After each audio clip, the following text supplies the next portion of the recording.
the guns, UnderDogg, Pittsburgh, yeah. Just fucking around the mixtape. That was 2008. That was my second project. At this time, I had built my own studio. Kind of. I have my own studio equipment.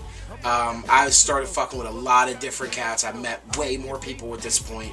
Um, I had started my own little side project.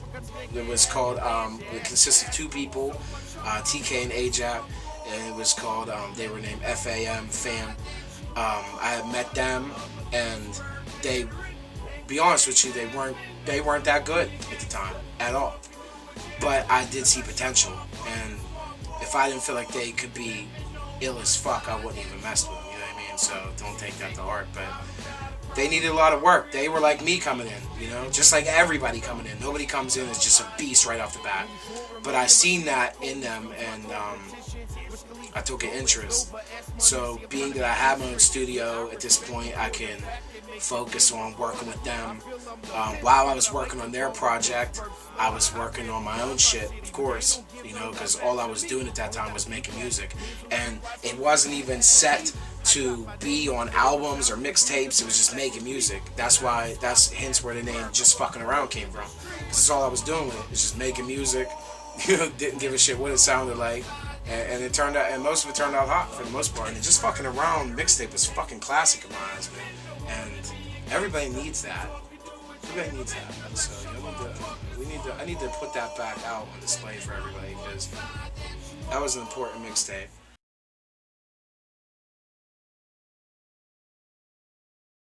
UnderDogg came around the time the Just Fucking Around mixtape came around. It got to the point with Full Force. There was never bad blood whatsoever. Otherwise, I wouldn't be here right now. There's never bad blood. It was like a growth. I wanted to start my own team, my own label, and still be affiliated with my boys. You know what I mean? But I just wanted something for myself. I feel like at that time, it was like it was needed to help me grow. You know what I mean? So started the team. Consisted of a few cats.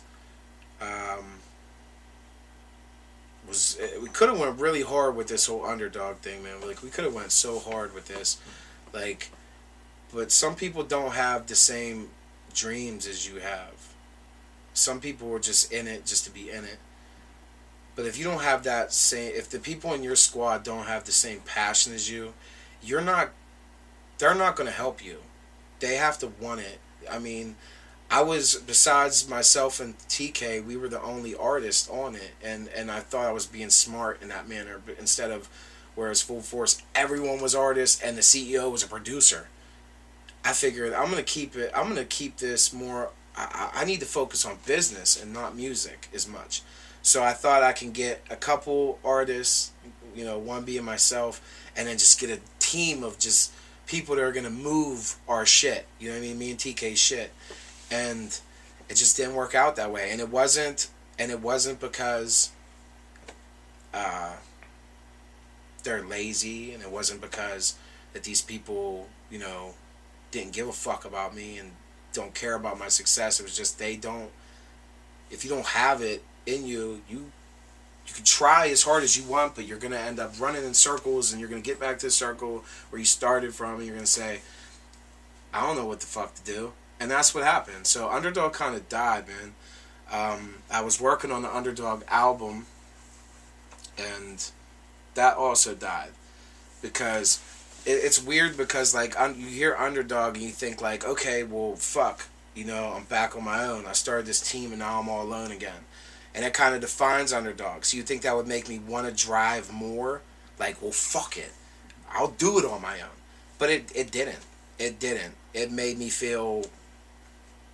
I felt like UnderDogg was dead, you know. I felt like the meaning didn't matter, because this is just raw emotion. And when it crumbled, not crumbled, because it didn't even get up to where I wanted it to be to crumble, but that's even worse. So the UnderDogg came, and it's just not, it's not there no more, man.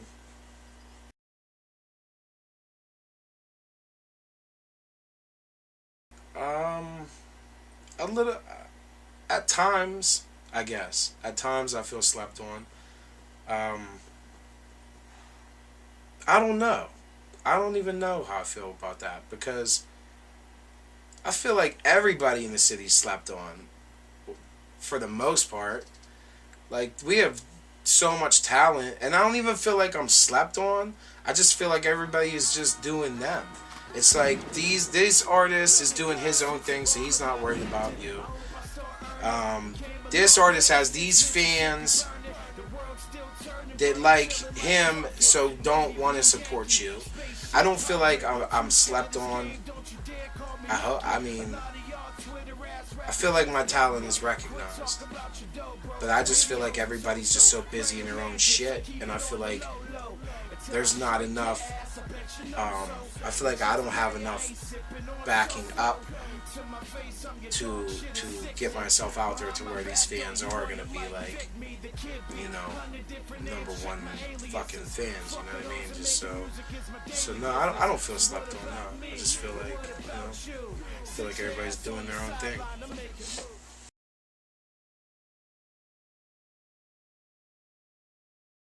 Honestly, man, I feel like I don't know what I can do to better my career a lot of the time. Like, it's hard when you don't have a fucking management team and you don't have people that can help you in ways that you might not be able to help yourself. It's hard to honestly like. It's hard to move forward. I'm like I feel like I'm doing this shit alone most of the time, just like everybody else out here. You know, granted a few people. You know, like I don't have I don't have the backing I feel like I need. So, if anything, if I could better myself in any way, I guess it's just learn the business more as much as I can and network maybe a little more. You know, and that's about it, man. That's about it.